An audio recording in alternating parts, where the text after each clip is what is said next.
नमस्ते बच्चों, आज हम बात करेंगे मॉडल पेपर 6 के बारे में। Class 10 subject social science. जैसे कि आपको पता है, अभी तक अपन ने 5 मॉडल पेपर की बात कर ली है। आज हम बात करेंगे मॉडल पेपर 6 के बारे में। मैंने आपको हमेशा कहा है, अगर आप इन मॉडल पेपर को भी पढ़कर चले जाएंगे तो भी आपके 80 to 90 नंबर आराम से आ सकते हैं।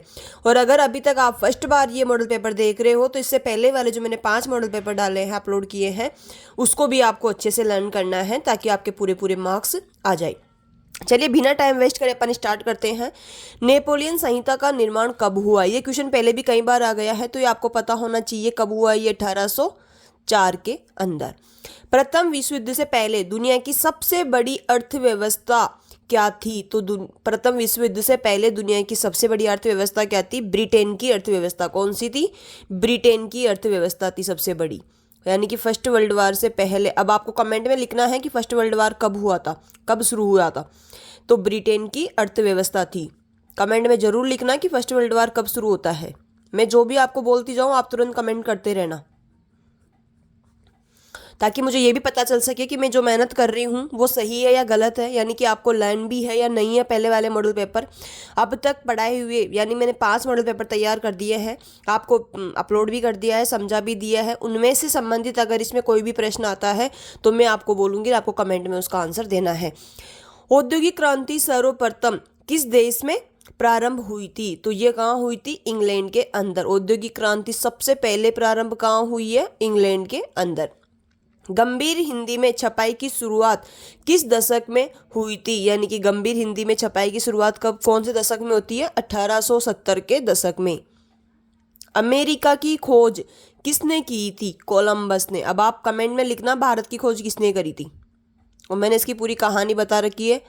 तो भारत की खोज कब करी थी वो आपको कमेंट में लिखना है। सॉरी, किसने करी थी और कब करी थी। और इसकी खोज यानी कि कोलंबस, ये भी लिखना है कि अमेरिका की खोज जैसे कोलंबस ने करी है, लेकिन कब करी है अगर आपको पता है तो कमेंट में जरूर जवाब दें। राजस्थान के किस जिले में 5 गांवों के लोगों ने 1200 हेक्टेयर वन भूमि भैरवदेव डाकऊ सेंचुरी घोषित कर दी है? ये भी बहुत ही ज़्यादा इंपॉर्टेंट क्वेश्चन है, इसको भी आपको याद करना है। तो यानी कि राजस्थान के किस जिले में 5 गांवों के लोगों ने 1200 हेक्टेयर वन भूमि जिसको भैरवदेव डाकऊ सेंचुरी घोषित कर दी है? तो ऐसा जिला कौन है? अलवर। ये जिला कौन सा है? अलवर। आगे वाले प्रश्न की बात करते हैं। भारत का मुख्य अपशिष्ट पदार्थ है, यानी कि इसमें 4 ऑप्शन दे रही हूँ मैं आपको। सबसे पहले तो चारों ऑप्शन ध्यान से देखना है। पहला है प्लाई एस, इसमें ब ऑप्शन है फोस्फोजिप्सम,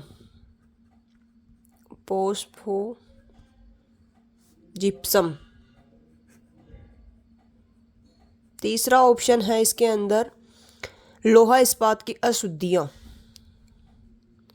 लोहा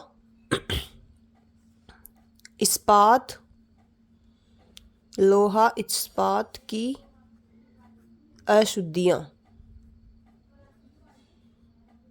और चौथा इसमें ऑप्शन आएगा उपर्युक्त सभी। अब आप बताइए क्या आंसर इसका क्या हो सकता है, सोचना एक बार। उपर्युक्त सभी, तो ये ऑप्शन इसका राइट है। कृषि वर्ष में एक से अधिक बार बोया गया क्षेत्र किस नाम से जाना जाता है? यानी कि कृषि वर्ष में एक से अधिक बार जो क्षेत्र बोया गया उसको कहते हैं सकल कृषित क्षेत्र। सकल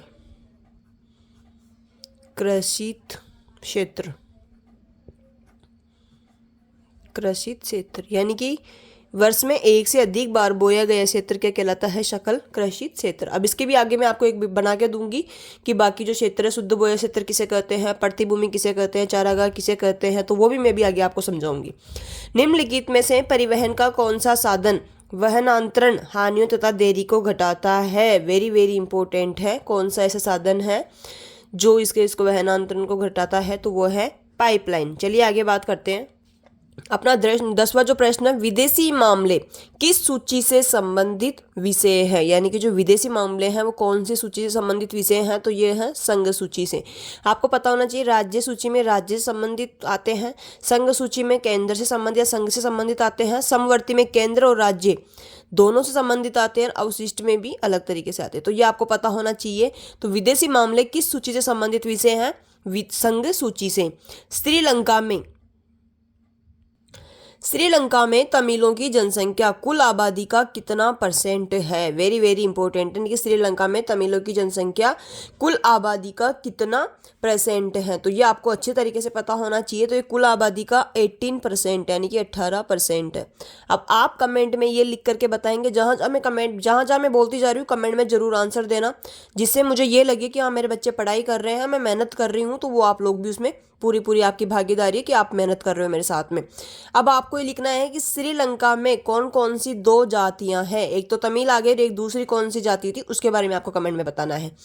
जाति पर आधारित सामाजिक विभाजन जिस देश में पाया जाता है वह देश कौन सा है? यानी कि जाति पर आधारित सामाजिक विभाजन, तो वो है अपना भारत।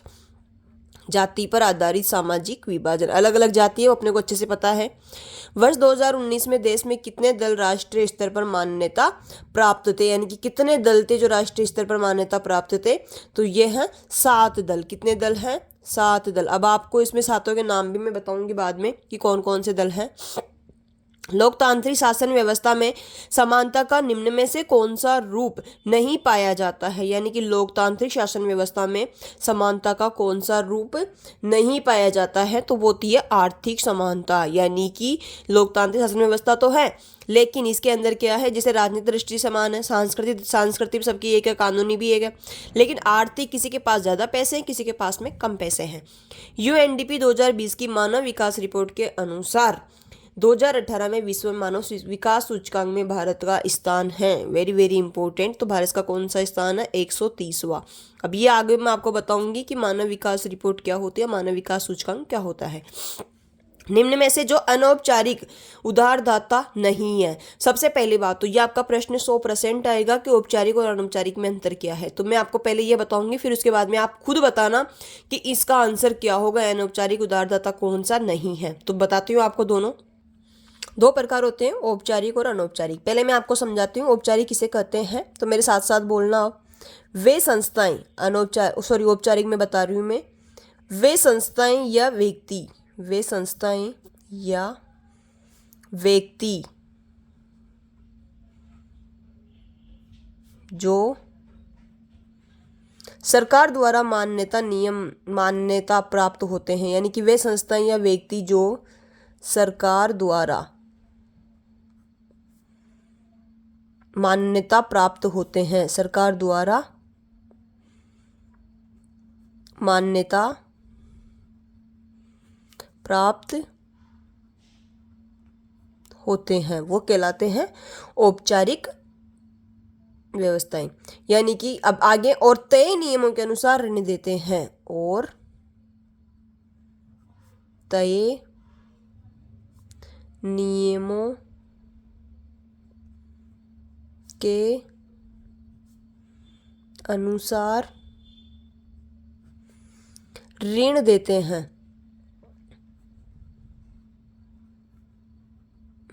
वे संस्था हैं या व्यक्ति जो सरकार द्वारा मान्यता प्राप्त होते हैं और तय नियमों के अनुसार ऋण देते हैं। अब इसमें कौन कौन से आते हैं, जैसे अगर अपन बात करें उदाहरण की, तो पहले नंबर पे आता है बैंक।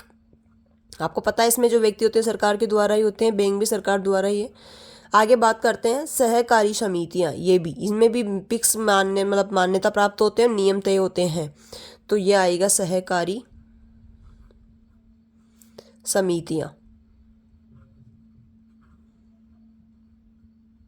तीसरे नंबर पे आएगा क्षेत्रीय ग्रामीण बैंक,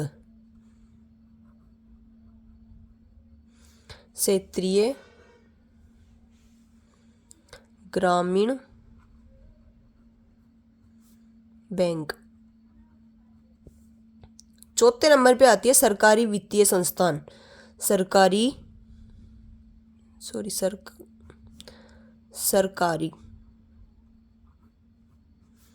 वित्तीय संस्थान। समझ में आ गई होगी आई थिंक आपको। औपचारिक यानी कि वे संस्थाएं या व्यक्ति जो सरकार द्वारा मान्यता प्राप्त होते हैं और तय नियमों के अनुसार ऋण देते हैं, उसे कहते हैं औपचारिक संस्थाएं। जब इसमें कौन कौन सी आती है? बैंक, सहकारी समितियां, क्षेत्रीय ग्रामीण बैंक और सरकारी वित्तीय संस्थान। अब इसी तरीके से अपन बात करते हैं अनौपचारिक की। अनौपचारिक किसे कहते हैं? वे व्यक्ति या संस्थाएं, वे व्यक्ति या समूह, वे व्यक्ति या समूह जो सरकारी नियंत्रण के बाहर ऋण देते हैं, जो सरकारी नियंत्रण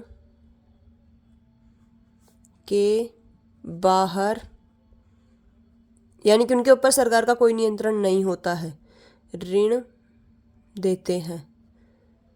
वे व्यक्ति या समूह जो सरकारी नियंत्रण के बाहर ऋण देते हैं ऐसे कहलाते हैं, ऐसे आते हैं अनौपचारिक में। उदाहरण की अपन बात करते हैं, इसमें कौन कौन से आते हैं?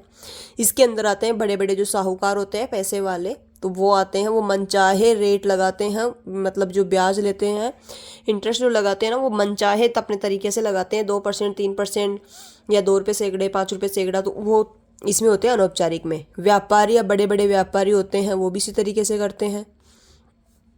तीसरे नंबर पे अपन बात करते हैं रिश्तेदार, अपने जानकार भी यही काम करते हैं। या जो जमींदार होते हैं वो भी इसी में आते हैं, जमींदार। अब देखना, अगर इसमें आप विशेषताओं की बात करेंगे ना, तो ये ब्याज दर इसमें निश्चित होती है। इसके अंदर आप बात कर सकते हो, ऊपर लिख देती हूँ मैं, जगह नहीं है। ब्याज दर, बड़ा क्वेश्चन आएगा इसका आपका, इसीलिए मैं आपको ये समझा रही हूँ। निबंधात्मक प्रश्न भी आ सकता है इसका, इसीलिए मैंने पूरा समझाया है। तो ब्याज दर निश्चित होती है इसके अंदर। दूसरी कागजी प्रक्रिया होती है, इसके अंदर कागजी प्रक्रिया होती है, कागजी प्रक्रिया होती है। कानूनी रूप से इनको मान्यता प्राप्त होती है। इसके अंदर अपन बात करते हैं तो ब्याज दर अधिक है। अनौपचारिक में अगर अपन बात करते हैं तो ब्याज दर अधिक, मनचाही लेते हैं, ये तो ब्याज दर अधिक लेते हैं। कागजी कार्यवाही नहीं करते हैं, कोई कागजी कार्यवाही नहीं है, मन मर्जी से करते हैं, कागजी कार्यवाही नहीं। शर्तें भी मन मर्जी से अपने अकॉर्डिंग चलाते हैं। तो ये मैंने बात बता दी आपको, औपचारिक और अनौपचारिक। अब इसके अंदर अपन अगर देखा जाए तो इसका जो आंसर रहेगा अनौपचारिक उधारदाता नहीं है। आपको पता है साहूकार अनौपचारिक ही है। अपन अभी बात करी सहकारी समिति, व्यापार, रिश्तेदार, ये भी है। सिर्फ यही नहीं है अनौपचारिक में। ये आपको समझ में आ गया। चलिए आगे बात करते हैं। आगे वाला प्रश्न, वैश्वीकरण और प्रतिस्पर्धा के दबाव में सबसे ज्यादा प्रभावित कौन हुए हैं? तो सबसे ज्यादा प्रभावित कौन हुए हैं? श्रमिक, जो मजदूर लोग हैं वो सबसे ज़्यादा प्रभावित हुए हैं। भारत में सूचना पाने का अधिकार कब लागू होता है? तो सूचना पाने का अधिकार लागू होता है 2005 के अंदर। इसके अंदर किसके एकीकरण में बिस्मार्क की महत्वपूर्ण भूमिका थी? मैंने डिटेल वाली वीडियो बनाई तो उसके अंदर बहुत अच्छे से बताया था कि जर्मनी के एकीकरण में बिस्मार्क था, और इटली के एकीकरण में कौन कौन था? काबूर था, गेरिबाल्डी था और मेजिनी था। लेकिन जर्मनी के एकीकरण में बिस्मार्क था। भारत में अरेबिका किस्म की क्या कॉफ़ी, अरेबिका यानी ये कॉफ़ी की किस्म है एक, अरेबिका, तो कॉफ़ी। आगे, आयात व निर्यात का अंतर ही देश के किसको व्यापार संतुलन को निर्धारित करता है? आयात व निर्यात का अंतर ही देश के व्यापार संतुलन को निर्धारित करता है। कौन सी व्यवस्थाएं आमतौर पर अपने अंदरूनी सामाजिक मतभेदों को दबाने की कोशिश करती है? कौन सी? गैर लोकतांत्रिक व्यवस्थाएं। सेवा क्षेत्र में रोजगार में उत्पादन के समान अनुपात में वृद्धि नहीं हुई है। रोजगार,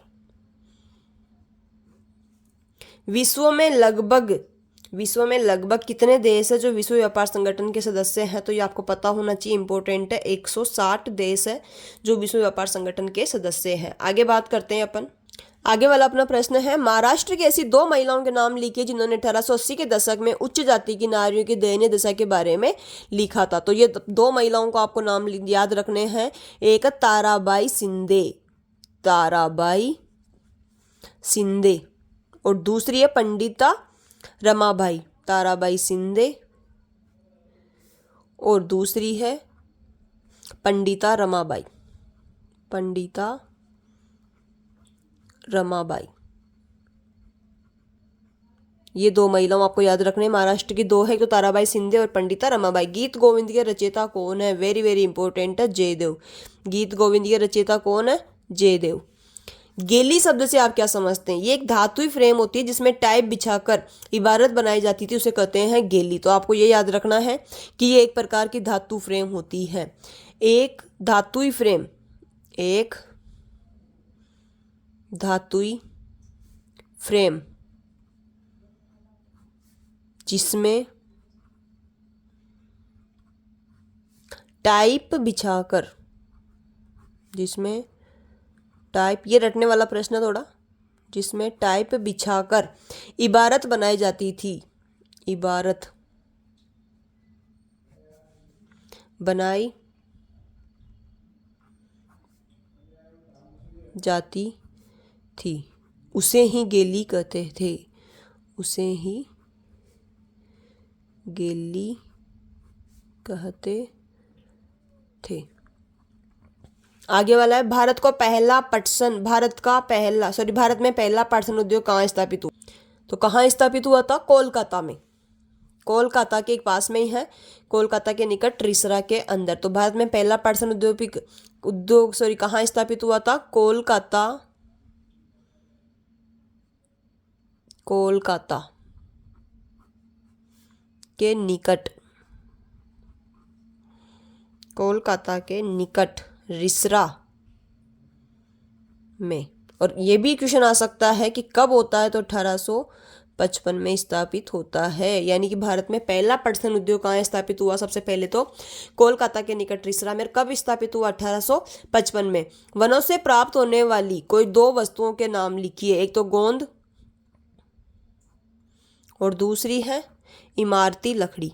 गोंद और इमारती लकड़ी।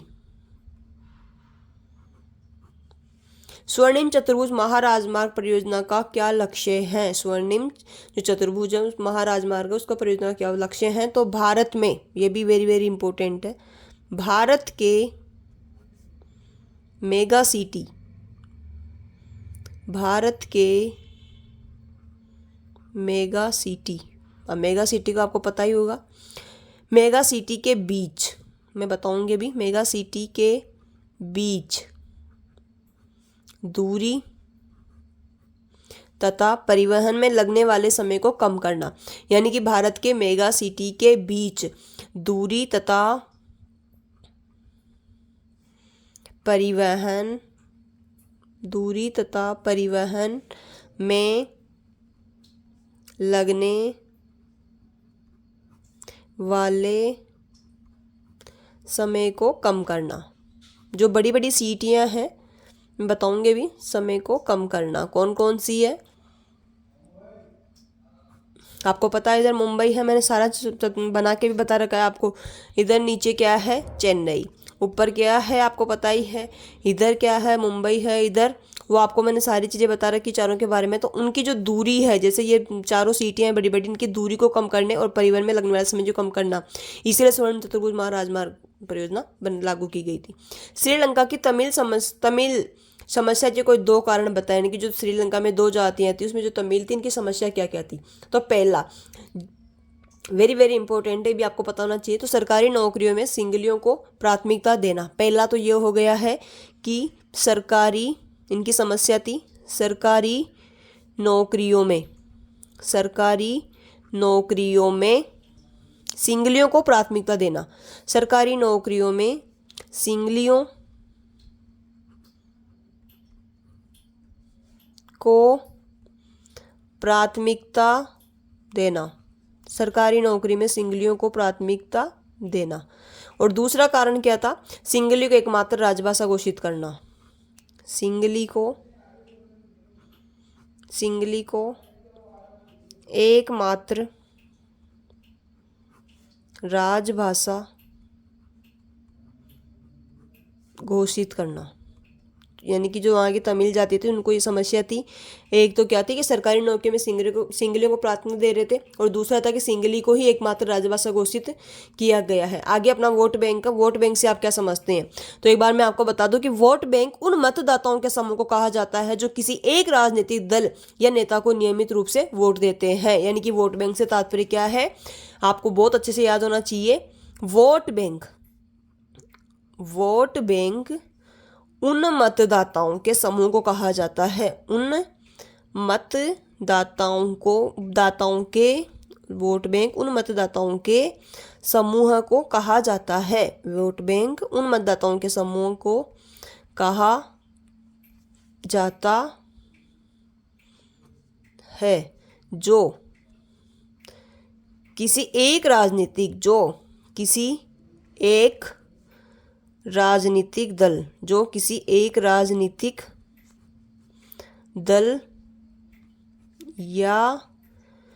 नेता को नियमित रूप से वोट देते हैं। दल या नेता को नियमित रूप से वोट देते हैं, यानी कि हमेशा उसी को वोट देते हैं। नियमित रूप से वोट देते हैं, वेरी वेरी इंपॉर्टेंट, वोट देते हैं। ये जो सारे प्रश्न बता रहे हैं सारे इंपॉर्टेंट है, आपको इनको अच्छे से याद करना है। वोट बैंक से तात्पर्य क्या है? वोट बैंक उन मतदाताओं के समूह को कहा जाता है जो किसी एक राजनीतिक दल या नेताओं को नियमित रूप से वोट देते हैं। चलिए आगे वाले प्रश्न की बात करते हैं अपन। आगे वाला अपना प्रश्न है, लोकतंत्र से आप क्या समझते हैं? ये अपने को पता है अच्छे तरीके से, पर फिर भी मैं आपको एक लैंग्वेज दे रही हूँ ताकि इससे आपको कॉपी भरेगी, आपको थोड़ा समझ में भी आएगा। तो लोकतंत्र क्या है? लोकतंत्र जनता द्वारा चुने गए प्रतिनिधि देश का शासन चलाते हैं और सत्ता जनता के पास होती है। यानी कि आपको याद रखना है, ये लैंग्वेज आपको लिखनी है। जनता द्वारा, वो नहीं जनता के द्वारा, जनता के लिए जनता का शासन, वो तो है ही, लेकिन ये याद रखोगे, इसको ज़्यादा लिखोगे तो ज़्यादा अच्छा लगेगा। जनता द्वारा चुने गए प्रतिनिधि, जनता द्वारा चुने गए प्रतिनिधि देश का शासन चलाते हैं, देश का शासन चलाते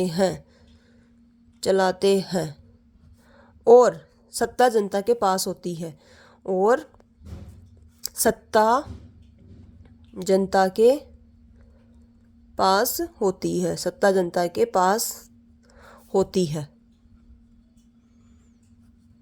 यानी कि जनता द्वारा चुने गए प्रतिनिधि देश का शासन चलाते हैं और सत्ता किसके पास होती है? जनता के पास होती है। वस्तु विनिमय प्रणाली की कोई 2 कठिनाइयाँ बताइए। सबसे पहले तो आपको ये पता होना चाहिए कि वस्तु विनिमय क्या है।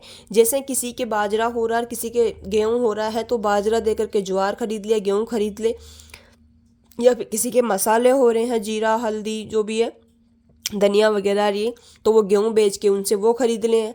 तो ये होती है पहले तो वस्तु विनिमय।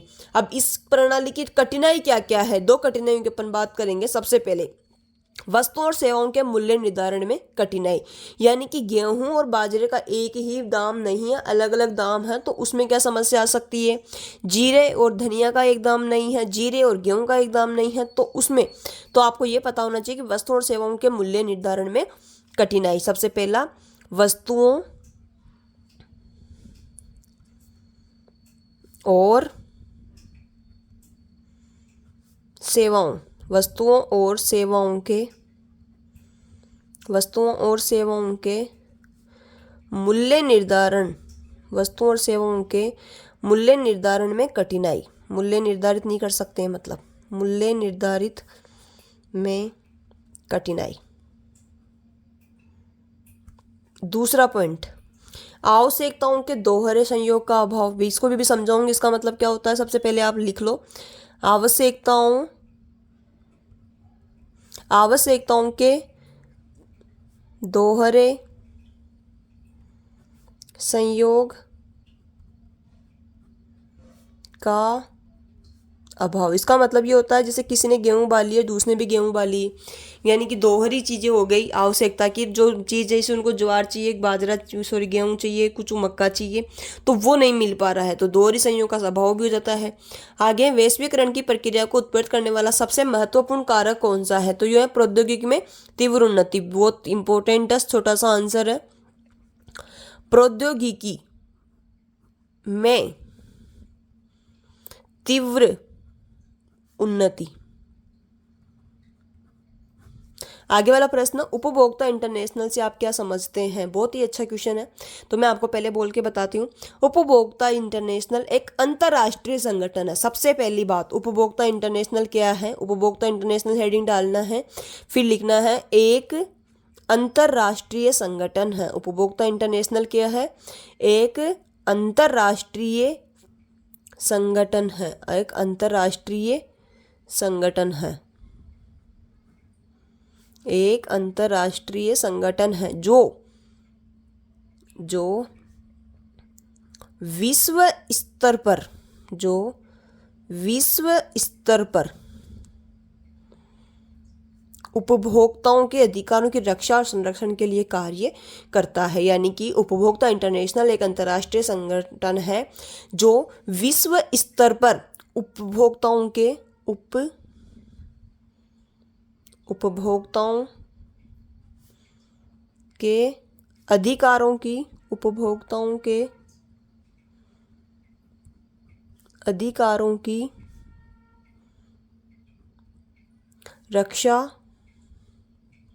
की रक्षा और संरक्षण के लिए कार्य करता है। रक्षा और संरक्षण के लिए कार्य करता है, उसे कहते हैं उपभोक्ता इंटरनेशनल। यानी कि उपभोक्ता इंटरनेशनल एक अंतर्राष्ट्रीय संगठन है जो विश्व स्तर पर उपभोक्ताओं के अधिकारों की रक्षा और संरक्षण के लिए कार्य करता है। चलिए आगे अपन बात करते हैं लघुतरात्मक प्रश्नों की। सबसे पहले बात करेंगे रूढ़िवाद क्या है। ये अपन बोलते हैं तो रूढ़िवादी है, तो वो रूढ़िवादी क्या होती है कि परंपराओं, रीति रिवाजों और पुराने विचारों को बनाए रखना और तेज बदलावों का विरोध करना। जैसे कोई परंपराएं, ऐसे कोई रीति रिवाज जो पहले से चले आ रहे हैं, उनको भी लगातार बनाए रखना, उसको खंडित नहीं करना, और अगर किसी ने उनको तोड़ दिया है या जो बदलाव कर दिया है किसी ने, तो उसका विरोध करना। जैसे घूंघट प्रथा है, उसको हटाना चाहिए, लेकिन उससे क्या समझते हैं अपन लोग कि हाँ इससे हमारी इज्जत होगी। अगर घूंघट निकालते हो तो महिलाएं जेंट्स की इज्जत करती है, अगर नहीं निकालती है तो वो बेइज्जती कर रही है। तो ऐसा कुछ भी नहीं है। और अगर इस प्रथा को कोई तोड़ता है तो सभी मिलकर के उसका विरोध करते हैं। तो ऐसी बहुत सारी प्रथाएं हैं जो पहले से चली आ रही है। कुछ लोग चाहते हैं कि यही रहे, कुछ लोग चाहते हैं कि इनके अंदर बदलाव हो। तो जो चाहते हैं कि यही रहे वो कहलाते हैं रूढ़िवादी, और जो चाहते हैं कि ये नहीं रहे तो वो उनका विरोध करते हैं। चलिए बाद में एक सिंपल सी लाइन में आपको बता देती हूँ कि रूढ़िवाद क्या है। तो रूढ़िवाद है परंपराओं और रीति रिवाजों। सबसे पहले परंपराओं, रीति रिवाजों, परंपराओं, रीति रिवाजों, परंपराओं, रीति रिवाजों और पुराने विचारों को बनाए रखना। और बहुत सीधी सी भाषा में मैंने आपको समझा दिया है। परंपराओं, रीति रिवाजों और पुराने विचारों को बनाए रखना, पुराने विचारों को बनाए रखना, बनाए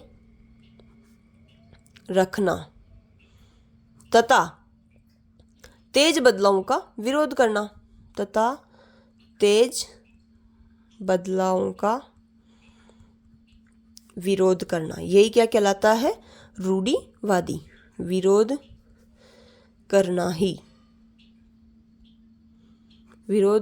ही रूढ़िवाद कहलाता है। ये आपको पता चल गया। परंपराओं, रीति रिवाजों और पुराने विचारों को बनाए रखना तथा तेज बदलावों का विरोध करना ही क्या कहलाता है? रूढ़िवाद। अब ये भी बहुत इंपॉर्टेंट क्वेश्चन है कि रेशम मार्ग से किन किन वस्तुओं का व्यापार होता था। यानी कि रेशम मार्ग से कौन कौन सी वस्तुएं आती थी या कौन कौन सी वस्तुएं जाती थी, उसके बारे में अपन बात करते हैं। तो रेशम मार्ग के माध्यम से रेशम, मसाले, कपड़े, धातु, कीमती पत्थर, घोड़े और हस्तशिल्प वस्तुओं का व्यापार, व्यापक व्यापार होता था। ये बहुत इंपॉर्टेंट है। देखना रेशम मार्ग से किन किन वस्तुओं का व्यापार होता है। रेशम मार्ग के माध्यम से, देखती हूँ, समझाती हूँ मैं किस किस का व्यापार होता है। रेशम रेशम दूसरे नंबर आते हैं मसाले, रेशम, मसाले, कपड़े, धातु, कपड़े, धातु, कीमती पत्थर, कीमती पत्थर और घोड़े, कीमती पत्थर, घोड़े और हस्तशिल्प, और हस्तशिल्प वस्तुओं का व्यापक व्यापार होता था। यानी कि रेशम मार्ग के माध्यम से रेशम, मसाले, कपड़े, धातु, कीमती पत्थर, घोड़े और हस्तशिल्प वस्तुओं का व्यापक व्यापार होता था। आगे वाले प्रश्न पे बात करते हैं अपन। संसाधन नियोजन का क्या अर्थ है और संसाधन नियोजन के किसी एक सोपान का उल्लेख कीजिए। मैंने आपको पहले बता रखा था संसाधन संरक्षण, हालांकि आप भूल गए होंगे, इसलिए मैं शॉर्ट में वापस वो चीज़ें बता देती हूँ। संसाधन संरक्षण आ जाए, संसाधन नियोजन आ जाए, दोनों एक ही चीज़ होती है। तो संसाधन नियोजन यानी कि प्राकृतिक संसाधनों का सावधानी पूर्वक, सीमित और विवेकपूर्ण उपयोग ही क्या कहलाता है, संसाधन नियोजन। या संसाधन संरक्षण आ जाए, दोनों एक ही चीज़ है।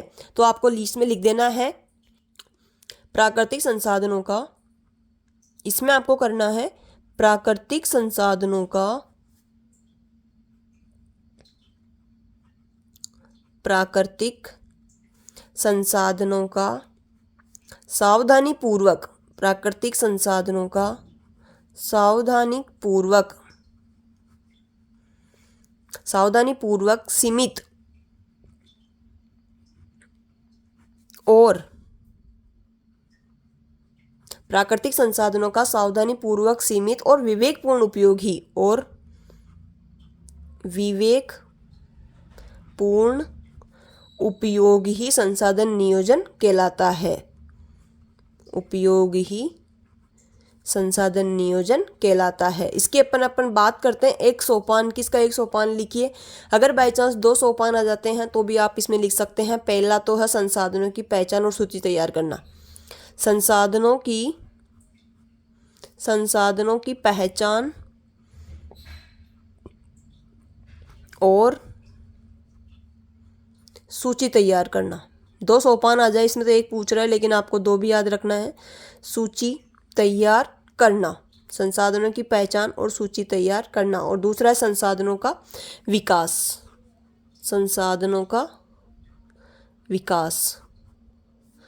संसाधनों का विकास। ये आपको दो सोपान याद रखने हैं। आगे बात करते हैं कपास उत्पादन के लिए अनुकूल दशाएं लिखिए। यानी कि कौन कौन सी दशाएं होनी चाहिए। सबसे पहले तो गर्म जलवायु होनी चाहिए, गर्म जलवायु। अगर बात करें तापमान की, कि तापमान कितना होना चाहिए, तो गर्म जलवायु होनी चाहिए। तापमान की अगर अपन बात करते हैं तो 21 डिग्री सेंटीग्रेड से 23 डिग्री सेंटीग्रेड तक। आगे अगर वर्षा की बात करते हैं तो 50 से 100 सेंटीमीटर। मिट्टी की अगर बात करते हैं कौन सी मिट्टी होनी चाहिए, तो काली मिट्टी होनी चाहिए कपास के लिए, काली। और धूप की अगर बात करते हैं तो तेज धूप होना चाहिए। अब इनको आप लाइन में बना करके लिख सकते हो। कपास उत्पादन के लिए गर्म जलवायु की आवश्यकता होती है। दूसरा है तब कपास उत्पादन के लिए तापमान 21 डिग्री सेंटीग्रेड से 30 डिग्री सेंटीग्रेड तक होना चाहिए। कपास उत्पादन के लिए वर्षा 50 से 100 सेंटीमीटर और मिट्टी काली मिट्टी और धूप तेज होनी चाहिए। पितृ प्रधान समाज से आप क्या समझते हैं। वैसे अपना समाज भी पितृ प्रधान ही है, जो भी है इसमें यानी कि पुरुषों का प्रभुत्व होता है, सीधी सी भाषा में ये है। यानी कि आप कह सकते हैं कि जिस समाज में पुरुषों का प्रभुत्व हो और मुख्य अधिकार उन्हीं के पास हो तो वही कहलाता है पितृ प्रधान समाज। यानी कि जिस समाज में, इसमें आप लिख सकते हो, बहुत इजी लैंग्वेज में है ये, जिस समाज में पुरुषों का प्रभुत्व हो, जिस समाज में पुरुषों का प्रभुत्व, जिस समाज में पुरुषों का प्रभुत्व हो, जिस समाज में पुरुषों का प्रभुत्व हो और अधिकार उन्हीं के पास हो, और मुख्य और मुख्य अधिकार उन्हीं के पास में हो, वो कहलाता है पितृप्रधान समाज। आगे संघ सरकार से आप क्या समझते हैं, तो ये भी बहुत इंपॉर्टेंट है, बड़ा क्वेश्चन आ सकता है आपकी, इसका भी याद रखना है। संघ सरकार वह होती है, संघ सरकार वह होती है, संघ सरकार वह होती है जो पूरे देश के लिए सर्वोच्च स्तर पर शासन करती है, जो पूरे देश के लिए, पूरे देश के लिए सर्वोच्च स्तर पर, पूरे देश के लिए सर्वोच्च स्तर पर शासन करती है। संघ सरकार वह सरकार होती है जो पूरे देश के लिए सर्वोच्च स्तर पर शासन करती है और जिसके पास राष्ट्रीय महत्व के विषयों पर कानून बनाने और निर्णय लेने की शक्ति भी होती है। ये आप मैं बोल रही हूँ, सिर्फ आप लिख लेना अगर याद हो तो। यानी कि संघ सरकार से आप क्या समझते हैं, संघ सरकार वह सरकार होती है जो पूरे देश के लिए सर्वोच्च स्तर पर शासन करती है और जिसके पास राष्ट्रीय महत्व के विषयों पर कानून बनाने और निर्णय लेने की शक्ति होती है। यानी कि जो राष्ट्रीय महत्व के जितने भी विषय हैं उन पे कानून भी बना सकती है, उन पे निर्णय भी ले सकती है, वो कहलाती है संघ सरकार। चलिए आगे बात करते हैं अपन मानव विकास सूचकांक के बारे में। मानव विकास सूचकांक का क्या महत्व है, तो किसी देश की वास्तविक प्रगति को मापने का एक महत्वपूर्ण पैमाना है। सबसे पहले आपको सिर्फ ये याद रखना है, मानव विकास सूचकांक लिखना है, उसके बाद में लिखना है किसी देश की वास्तविक प्रगति को, किसी देश की वास्तविक प्रगति को, किसी देश की वास्तविक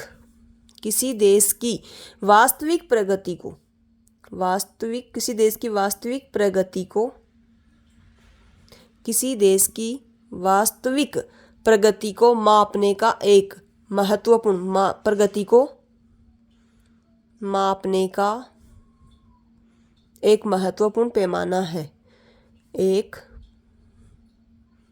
महत्वपूर्ण पैमाना है।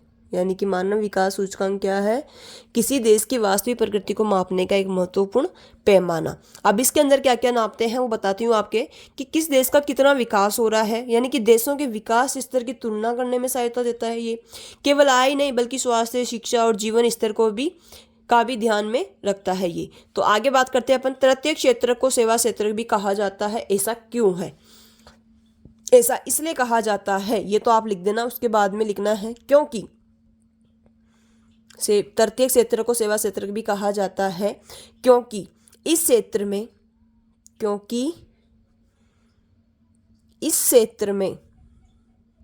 वस्तुओं का उत्पादन नहीं, इस क्षेत्र में वस्तुओं का उत्पादन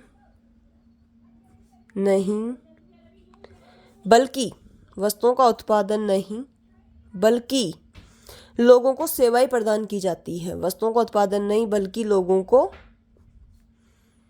सेवाएं प्रदान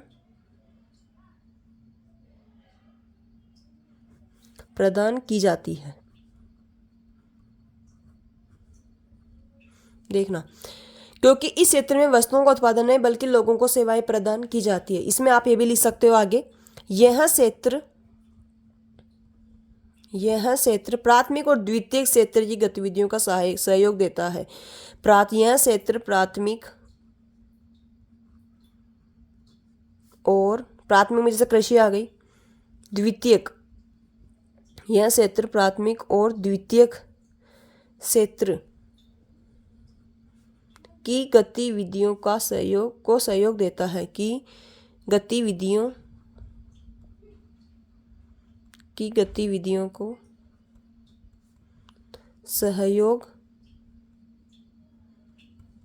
देता है। इतना भी याद रख लोगे तो भी काफ़ी आगे और सब लिख सकते हो इसमें, तथा समाज की दैनिक आवश्यकताओं को पूरा करता है। यानी कि तृतीय क्षेत्र को सेवा क्षेत्र क्यों कहा जाता है, क्योंकि इस क्षेत्र में वस्तुओं का उत्पादन नहीं बल्कि लोगों को सेवाएं प्रदान की जाती है। यह क्षेत्र प्राथमिक और द्वितीय क्षेत्र गतिविधियों को सहयोग देता है और तथा समाज की दैनिक आवश्यकताओं को पूरा करता है। आगे असंगठित क्षेत्र की कोई 2 रोजगार गतिविधियों का उल्लेख कीजिए। इसमें लिख लेना, एक तो कृषि मजदूर,